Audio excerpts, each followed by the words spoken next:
Hey everyone, welcome back to the channel. Listen, this past week has been insane. Canada is doing what nobody thought was possible. Quietly, calmly, politely, winning the trade war. Before we dive in, don't forget to like, subscribe, and click the link over there to buy me a coffee so I can keep bringing you these deep dives. So let's start with what I think is the funniest twist of the week.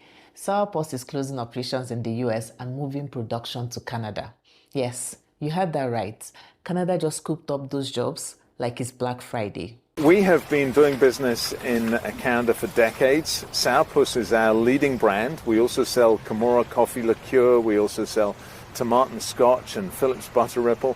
And as of March, when this tariff war broke out, we got pulled off the shelves in many of the provinces of Canada. And that was obviously a problem for us and one we were anxious to solve. And due to the uncertainties, we started to explore the opportunity to produce in Canada. We looked at 19 different plants where we might produce.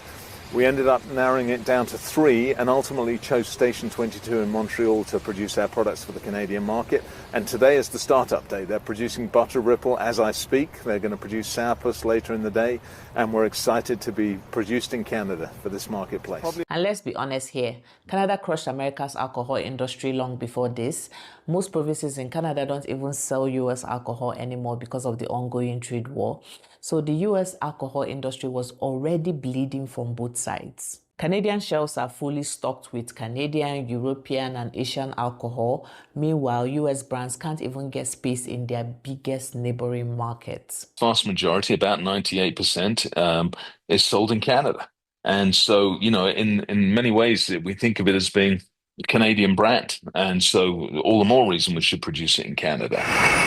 After months of planning, Phillips Distilling has just signed a 5-year deal to move Sour Puss production to a plant in Montreal. The situation has clearly upset Canadians, and the provinces clearly want to buy liquor that's made in Canada. Message received and understood. We've moved to Canada and are proud of it. It's a small but symbolically important victory.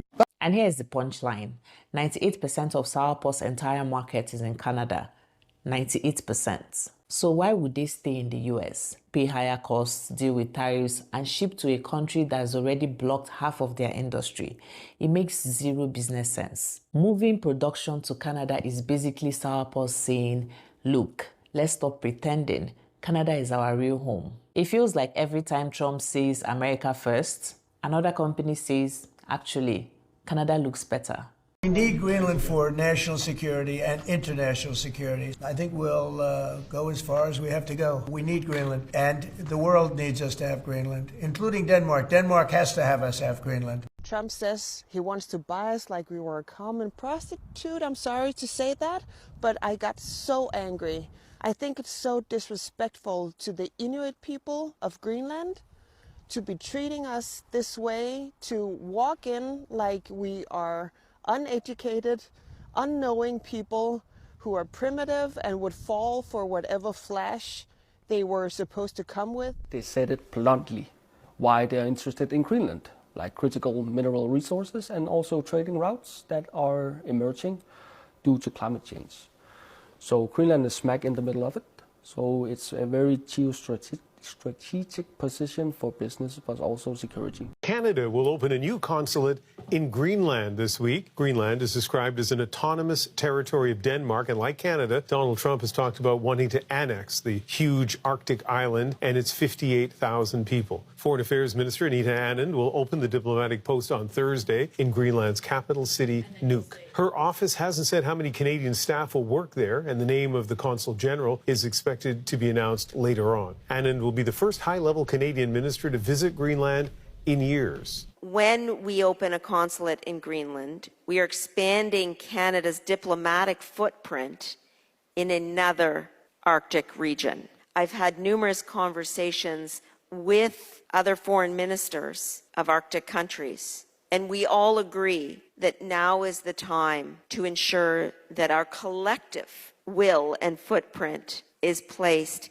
in Arctic territory. You cannot make this up. Canada just opened a diplomatic office to support Greenland, right after Trump floated old ideas about wanting to buy Greenland again. This is one of the most Canadian moves ever. Not loud, not aggressive, just a quiet, oh, you want Greenland? No problem, we'll support them. This is the kind of chess Canada plays. While Trump is shouting into a microphone, Canada is making alliances and drinking Tim Hortons in peace. And then, as if the week wasn't chaotic enough, Canada and India restarted and expanded major trade talks. This is huge because while America is busy fighting everyone, Canada is out here stacking trade alliances. Discussions early in the process. I would say it's a new process because it's a new government, and I would be very open about that because things have changed globally, right? And if you look at what's happening with India and some of the usual trading partners, a lot has shifted here as well. And so we're in a different environment, but it's important that we support each other. You talk about aerospace, AI, critical minerals, energy, agriculture. There are many areas of opportunity that we've identified, especially on investments. What more can we do? And so that's the focus. That's the energy we want to send. Dr. Deshankar was there in Canada yesterday. Minister Anita Anand was here a few weeks ago. I'm here now. And Minister Goyal has committed to coming to Canada. So what I see from this new government, new Prime Minister Carney, new government, new focus, new energy, new mandate, is to start afresh because things have changed from where we were 2 years ago. So, a little bit good news for Canada. India is going to start increasing its imports from Canada of fertilizer, specifically potash. It's looking to increase imports from Canada of about 1.5 million metric tons of potash annually. A lot of this, of course, will come from Saskatchewan, as you know, and this is really good news for the Canadian economy. There's other opportunities on the deal as well.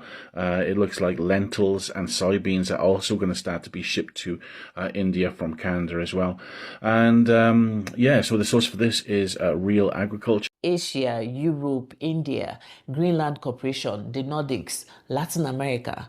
Recently, Canada is literally building a new global supply chain without the US. This is not just diversification. This is a full global glow up. Now let's talk about Florida because Floridians have been fighting me in the comments for weeks. It's not snowbird season, Canadians are coming, business is booming. Fewer snowbirds say they'll be heading south this winter, with many looking to spend their winter overseas instead. A poll from Snowbird Advisor, an online resource for Canadians who winter outside of Canada, shows a 15% drop in the number of Canadians who intend to spend their winter stateside. Meanwhile, the number of residents planning to travel to Mexico, Spain, or another warmer location has nearly doubled. The survey did find that more than half of the respondents who said they were skipping the United States this year would consider returning there in the future. The poll surveyed more than 4,000 snowbirds in late October and cannot be assigned a margin of error because it was conducted online.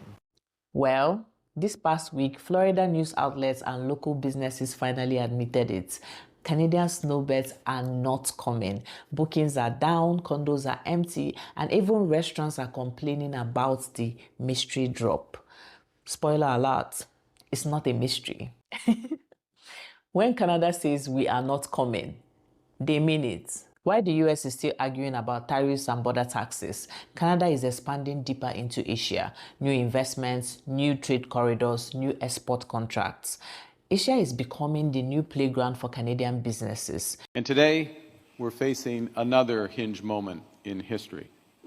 Our world is undergoing one of the most profound shifts since the fall of the Berlin Wall. And that old world, the world in which APEC prospered, but also helped to foster, that old world of steady expansion of rules-based liberalized trade and investment, a world on which so much of our nation's prosperity, very much Canada's included, that world is gone. So our government is charting a new course with an ambitious mission to double our non-US exports over the course of the next decade. And we're already making significant progress. This is Canada saying if the US wants a trade war, fine. We have other options. We don't need their cars. We don't need their energy. We don't need their lumber. We don't need anything that they that they give. We do it because we want to be helpful, but it comes a point when you just can't do that. You have to run your own country. And to be honest with you, Canada only works as a state. It doesn't. We don't need anything they have.